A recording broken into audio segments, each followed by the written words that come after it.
honest.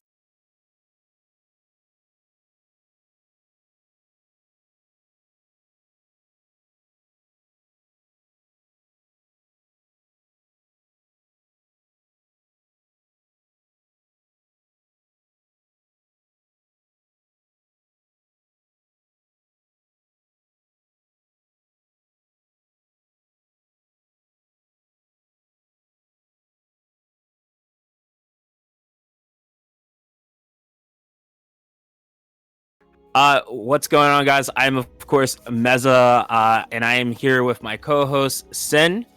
How What's you going doing? on? We're doing it again. No, it's cool. I'm doing good. How are you? I am well. I am here at home, nice and comfy in my PJs. I got my AC going, and I'm ready for some hype soul copper action. I don't know about you. Oh, likewise.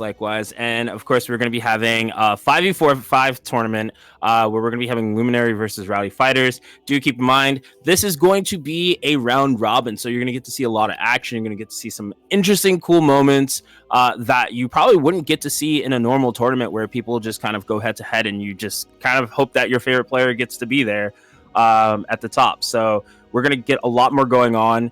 But guys, do keep in mind, I was saying earlier that when me and Sin were talking, Luminary has been doing very well in previous exhibitions and also very well in tournament.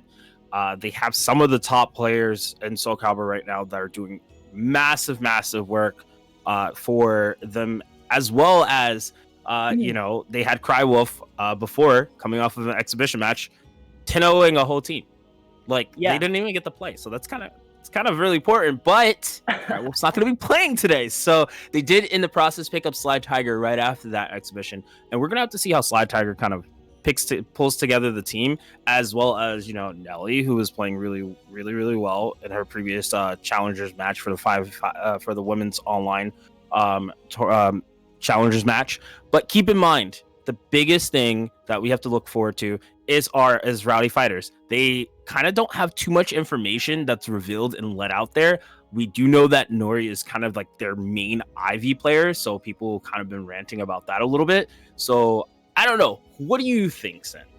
I think it's going to be really interesting to see how these two teams, approach each other. As you said, neither of them has a lot of information on the other, especially Rowdy, which at the end of the day is actually a big part of fighting games and tournaments and what have you, because normally in the fighting game scene you have players that are known, you have players that consistently show up to tournaments, that place well, so people get an idea of how they play watching them stream, watching them live on stages and whatnot. You don't have to close the door. You don't have to close the door. You're good. Watching them live on stages and whatnot. So not having a lot of information is going to make this a more interesting tournament, because when it comes to fighting games, half of how you play is understanding character knowledge. The other half is figuring out how your opponent is, utilizing their resources and their options and adapting to it. So both these teams, when they were interviewed before this tournament, said, neither of us has a lot of information on the players on each of our teams. So we've been approaching character matchups, with some of our character specialists and, how we're going to go into them and, defeat each other's options. So it sounds like both of them have solidified an idea of how they're going to be, working against their opposing team's characters.